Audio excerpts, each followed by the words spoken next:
Pathayakkunnu Gurudeva Vilasam Vayanashala and ഗ്രന്ഥാലയത്തിന്റെ 88ാം വാർഷിക ആഘോഷവും ബാഗ്ബടാനന്ദ പ്രതിഭാ പുരസ്കാരത്തിന് അർഹനായ പാട്യം വിശ്വനാഥിന് പുരസ്കാര സമർപ്പണവും അനുമോദനവും മെയ് 2 വ്യാഴാഴ്ച വൈകുന്നേരം പത്തായക്കുന്നിൽ നടക്കുമെന്ന് സംഘാടകർ വാർത്താ സമ്മേളനത്തിൽ അറിയിച്ചു.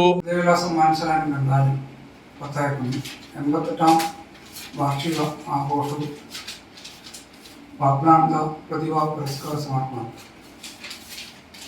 ഈ വരുന്ന മെയ് 2-ാം തീയതി വായനശാല നടക്കുന്ന സാംസ്കാരിക സമ്മേളനത്തിൽ വെച്ചുകൊണ്ടാണ്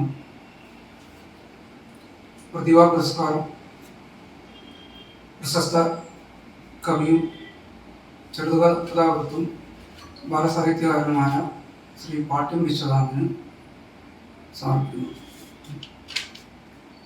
സിനിമ സംവിധായകൻ എം മോഹനനാണ് സാംസ്കാരിക സമ്മേളനം ഉദ്ഘാടനം ചെയ്യുന്നത്.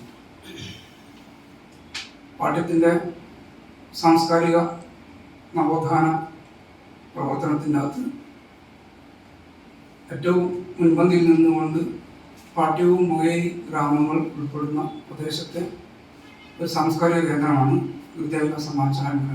സിനിമാ സംവിധായകൻ എം മോഹനൻ ഉദ്ഘാടനവും പുരസ്കാര സമർപ്പണവും നടത്തും. അഡ്വക്കേറ്റ് ആർ ജയപ്രകാശ് മുഖ്യ പ്രഭാഷണം നടത്തും. Gurudeva Vilasam Vayanashala and Granthalayam president V P Shaji ചടങ്ങിന് അധ്യക്ഷത വഹിക്കുമെന്നും സംഘാടകരായ V P Shaji, K P ജിഗീഷ്, T C Sudhakaran, C K Sudhakaran എന്നിവർ പാനൂരിൽ വാർത്താ സമ്മേളനത്തിൽ അറിയിച്ചു.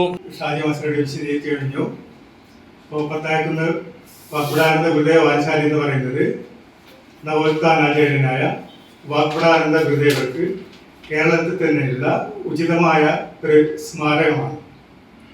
1936 വായനശാല ഉദയം ചെയ്യുന്നത്. അന്ന് ചേർന്ന ഒരു രാഷ്ട്രീയ യോഗത്തിലാണ് ഇങ്ങനെ ഒരു വായനശാല വേണമെന്നുള്ള പ്രമേയം അവതരിപ്പിക്കപ്പെടുന്നത്. തുടർന്ന് ബാലോത്സവം, നാട്ടുത്സവം എന്നീ പരിപാടികളും അരങ്ങേറും. സമഗ്ര ന്യൂസ്, പാനൂർ.